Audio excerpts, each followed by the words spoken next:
Mga kababayan, sagutin niyo nga ako. Kung gabi-gabi ay may aso sa labas ng bahay nyo na hindi tumitigil sa pagtitig, ano ang isipin nyo? Multo ba ng aso na yumaw, o baka naman hayop na inaalagaan ng aswang? Sabi ng matatanda, kapag ang aso ay tahimik lang at nakatitig, may kakaibang nilalang sa paligid. Pero paano kung ikaw mismo ang makakita, at hindi mo alam kung aso lang ba yon, o senyales ng mas malalim na misteryo? Ako si Ka Elias, at dito sa ating munting tahanan sa YouTube, binubuksan natin ang mga pinto ng mga alamat, misteryo, at paniniwala ng ating mga ninuno. Ang kwento natin ngayon ay tungkol sa kakaibang pamahiin tungkol sa aso. Hindi lang siya basta bantay ng bahay. Sa ilang paniniwala ng mga Pilipino, sila rin daw ang nakakakita ng mga hindi natin kayang makita. At ngayong gabi, haharapin natin ang tanong, kapag may aso sa labas na laging nakatitig, ito ba ay multo ng yumaw, o hayop na dala ng aswang? Sa maraming kabahayan sa Pilipinas, may simpleng eksena na madalas nating hindi pinapansin. Isang aso, nakaupo sa gilid ng gate, tahimik, hindi kumikilos, pero nakatitig lang sa isang direksyon. Minsan sa madilim na kalsada, minsan sa may bakuran, minsan naman, nakatitig lang sa mismong pintuan ng bahay. At kapag tinatawag mo siya, hindi siya lumilingon. Kung ikaw ang makakakita niyan, anong mararamdaman mo? May takot ba o awa? Ayon sa matatanda, ang mga aso ay may kakaibang kakayahan. Mas matalas ang kanilang pandinig at pangamoy. Kaya raw nakikita nila ang mga kaluluwa na hindi natin nakikita. Kapag ang aso ay biglang tumahol ng walang dahilan, lalo na kung nakatingin sa isang sulok, sinasabi nilang may multo doon. Pero kakaiba ang eksenang nakakatitig lang ang aso, tahimik at hindi kumikilos.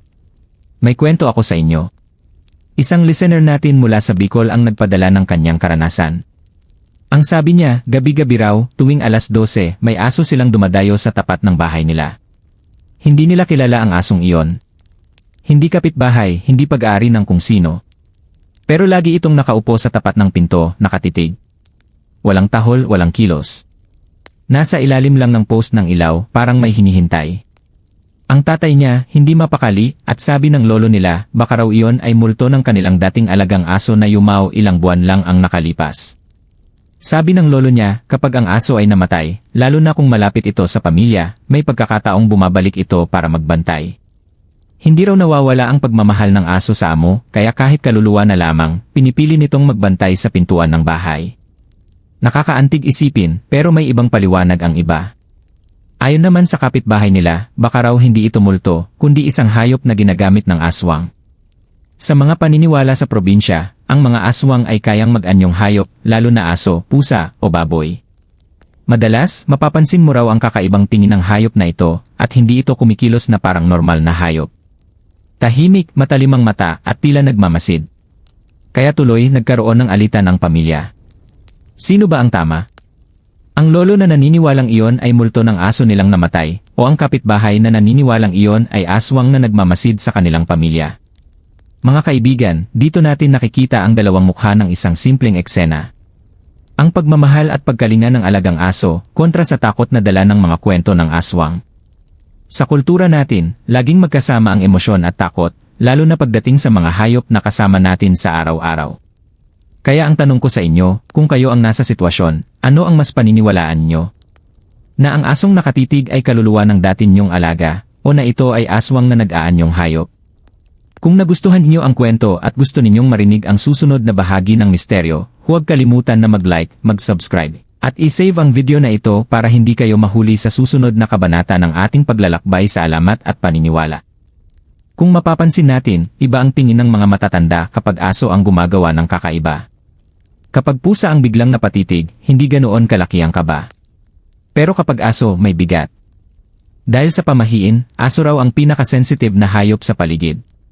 Kaya nga sa mga lamay, pinapayo ng matatanda na huwag hayaang makalapit ang aso sa kabaong. Bakit? Dahil baka raw matunton ng kaluluwa ng yumaw ang katawan ng aso at hindi na makaalis. Sa ibang baryo, may kwento ng isang pamilya na nawalan ng ama. Ilang araw matapos mailibing, napansin ng bunso na gabi-gabi, ang aso nila ay nakatitig lang sa may pintuan. Tahimik, hindi umiimik, parang may hinihintay. Sa una, inisip ng nanay na baka may dagalang o tao sa labas. Pero nang minsang sumilip siya, wala. Katahimikan lang. Ang aso, hindi umaalis at lalo pang lumalapit sa may pinto. Sabi ng kapitbahay, huwag na raw nilang baliwalain. Baka raw kasi ang ama ay dumadalaw at sinusubukan pumasok sa bahay. Nakakatakot pero nakakaiyak isipin. Kasi kung totoo man, ibig sabihin hindi pa kayang iwan ng tatay ang kanyang pamilya. At ang aso, bilang pinakamalapit na kaibigan, siya ang nakakakita. Mga kababayan, dito natin nakikita ang isa pang mukha ng pamahiin. Ang aso, hindi lang bantay ng bahay, bantay din ng ating kaluluwa. Kaya sa ilang kwento, kapag ang aso ay biglang tumahol ng malakas at tila galit sa isang sulok na wala naman tao, sinasabi ng matatanda, may nilalang doon na hindi mo nakikita. At kung ang aso naman ay tahimik na nakatitig, ibig sabihin, hindi niya kaaway ang nakikita niya, kundi isang presensya na malapit sa iyo. Pero hindi lahat ng kwento ay nakakaantig ng damdamin. May mga nakakatakot din. Isang dating guro sa Iloilo ang nagkwento na tuwing may nababalitang aswang sa kanilang bayan, may mga aso sa kalsada na kakaiba ang kilos. Hindi daw tumatahol kundi nakatitig lang at minsan ay tila sumusunod sa mga tao. Para raw silang nagbabantay kung sino ang madaling mabiktima. At dito pumapasok ang paniniwala na ginagamit ng mga aswang ang anyo ng aso para makalapit ng hindi napapansin. Sabi nga ng ilan, kung gabi ay may asong biglang sumulpot na hindi mo kilala, at hindi siya kumikilos gaya ng normal na aso, magduda ka na. Kasi baka hindi siya totoong aso.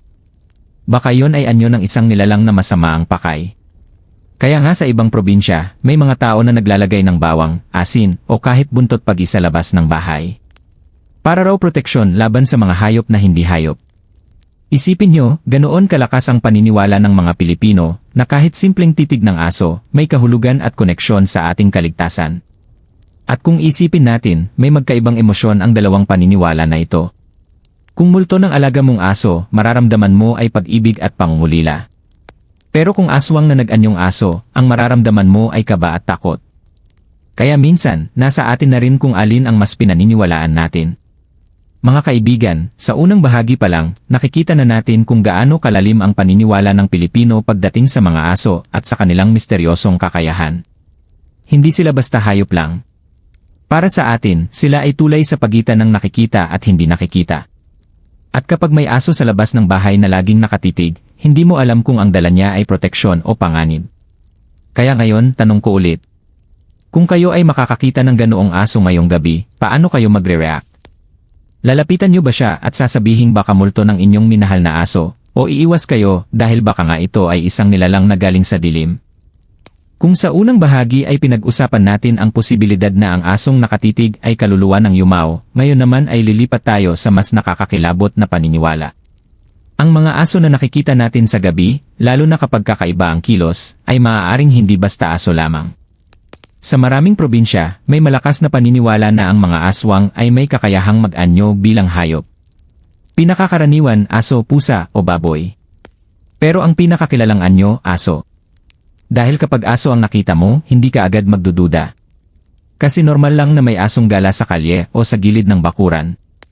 Ang tanong, paano mo malalaman kung totoong aso o aswang na nag-anyong aso ang nasa harapan mo? Sabi ng matatanda, una, tingnan ang mata.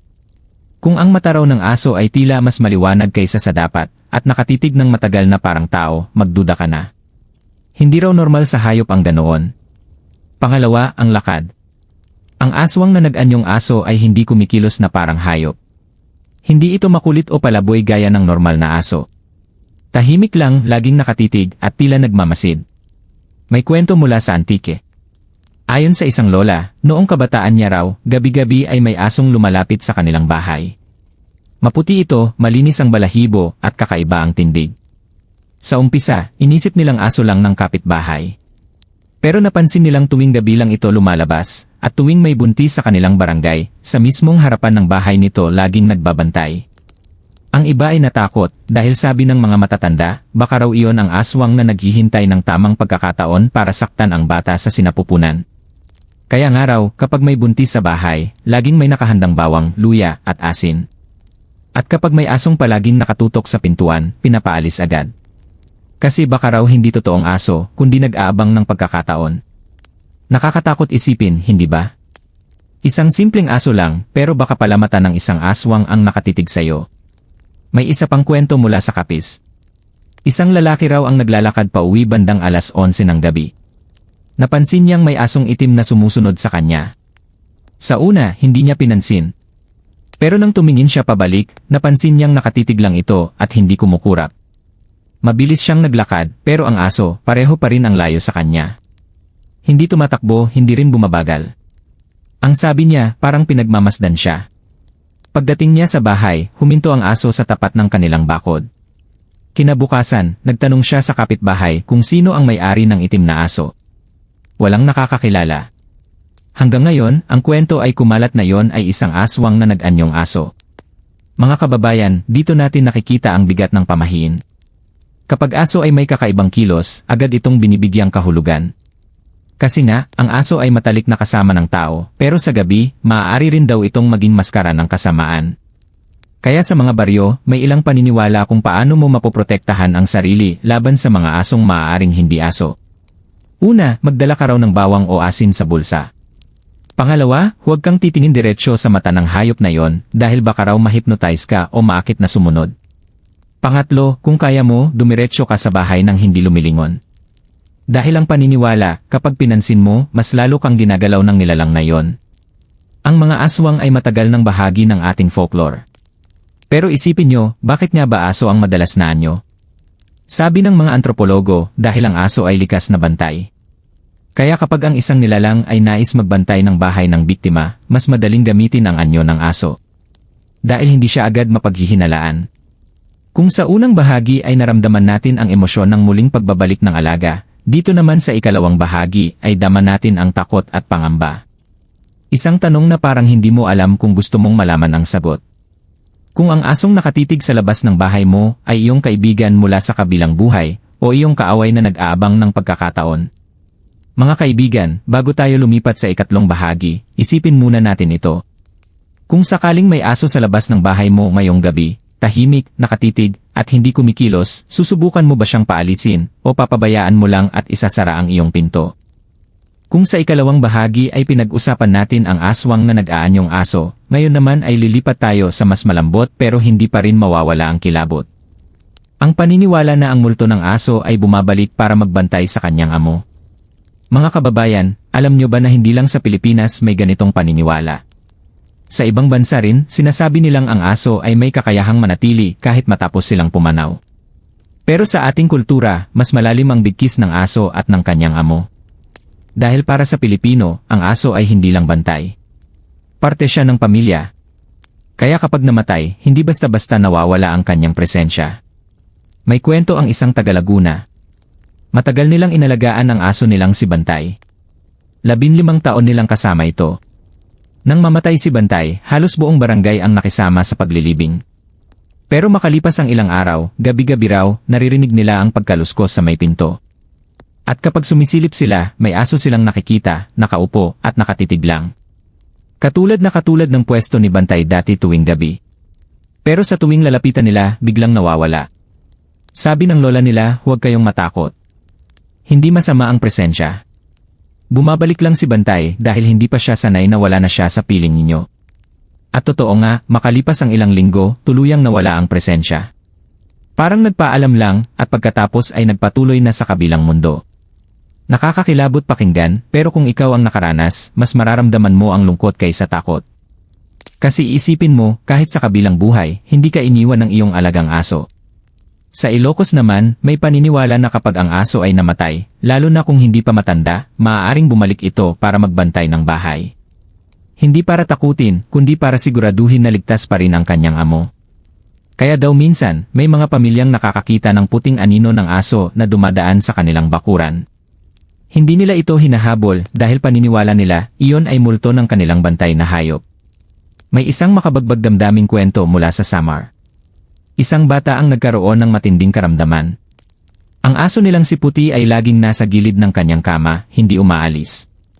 Hanggang isang gabi, parehong nawala ang bata at si Puti.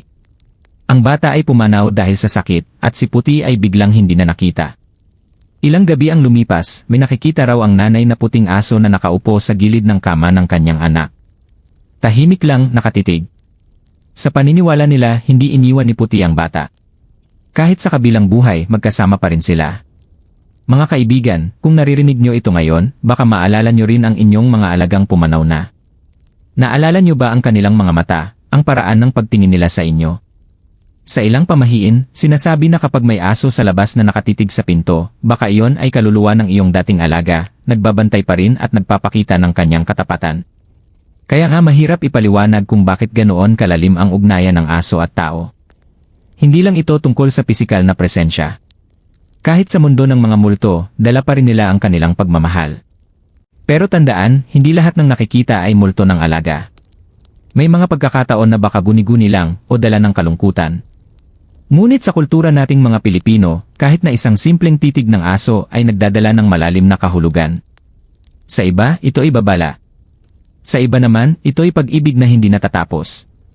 Mga kaibigan, kung sakaling mamayang gabi ay makakita kayo ng aso sa labas ng bahay, nakatitig lang, tahimik, huwag agad matakot. Baka yon ay hindi aswang.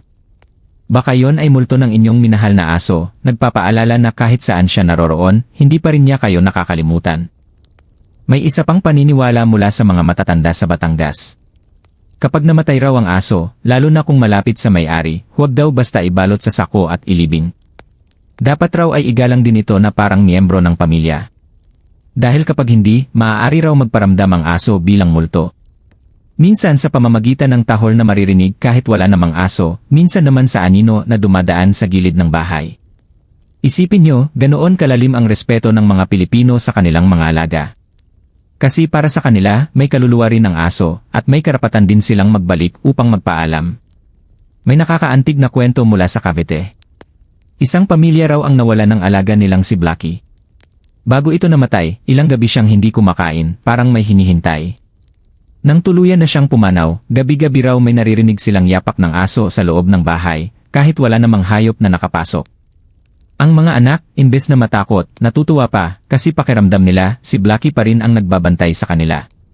Mga kababayan, dito natin makikita na ang kwento ng multo ng aso ay hindi laging horror. Minsan, ito ay love story. Isang kwento ng katapatan na umaabot kahit sa kabilang buhay.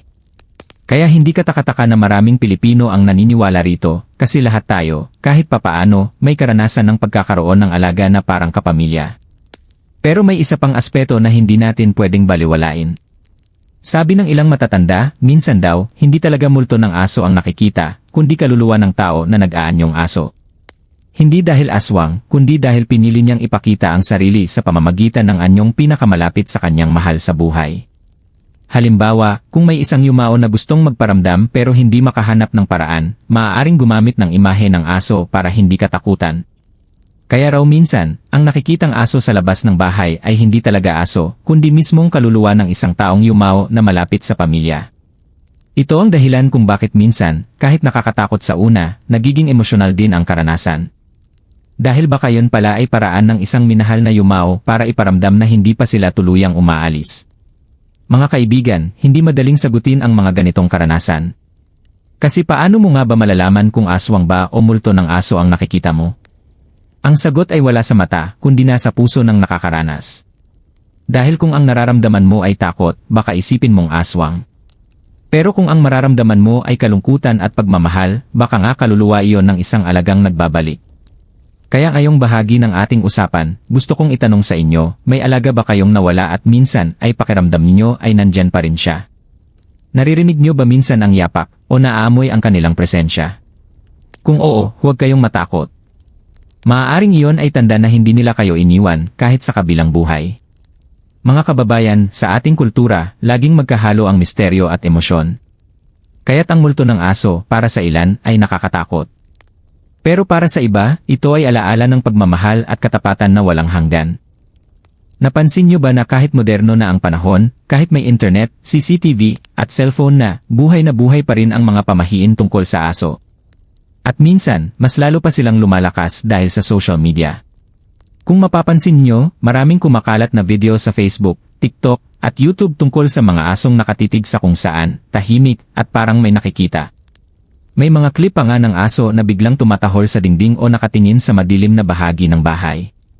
Agad itong nagiging viral dahil lahat tayo, kahit modernong tao na, ay may likas na takot at kuryosidad sa mga hindi natin kayang ipaliwanag. At dito na pumapasok ang tanong, sa panahon ngayon, paano natin tinitingnan ang ganitong mga karanasan? May mga naniniwalang multo ng aso yon, nagpapakita sa amo kahit wala na sila. May iba naman, mas naniniwala sa siyensya, na baka raw heightened sense lang ng aso ang nagre-react sa tunog o amoy na hindi natin naririnig. At syempre, meron pa ring naniniwala na iyon ay mga nilalang tulad ng aswang, nanliligaw, nagmamasid, o naghihintay ng pagkakataon. Mga kaibigan, makikita natin na kahit saan ka tumayo sa usaping ito, ang isa lang ang totoo, malakas ang koneksyon ng tao at aso. At dahil dito, kahit sa mundo ng misteryo, sila ang bida. May kwento akong narinig mula sa isang batang vlogger mula sa Leyte. Sabi niya, may aso raw silang laging nakikita sa labas ng gate, nakaupo, at tahimik lang. Nung una, inupload lang niya ito bilang funny video. Pero nang makita ng kanyang mga follower, biglang sumabog ang komento. May nagsabi, multo daw iyon ng dati nilang alaga. May nagsabi, aswang daw na nakamasid. May iba naman, baka raw gutom lang at naghahanap ng pagkain. Pero ang pinakaimportante, ang kwento niya ay nag-viral, kasi lahat tayo ay nakaka-relate sa takot at sa pagmamahal na dala ng ganitong mga eksena.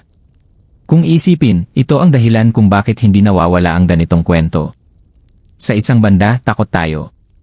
Ayaw nating isipin na baka aswang ang nasa labas. Pero sa kabilang banda, may parte sa atin na umaasang baka nga multo lang ito ng ating mahal na alagang aso, nagbabantay pa rin sa atin hanggang ngayon. At dito natin makikita ang yaman ng ating kultura.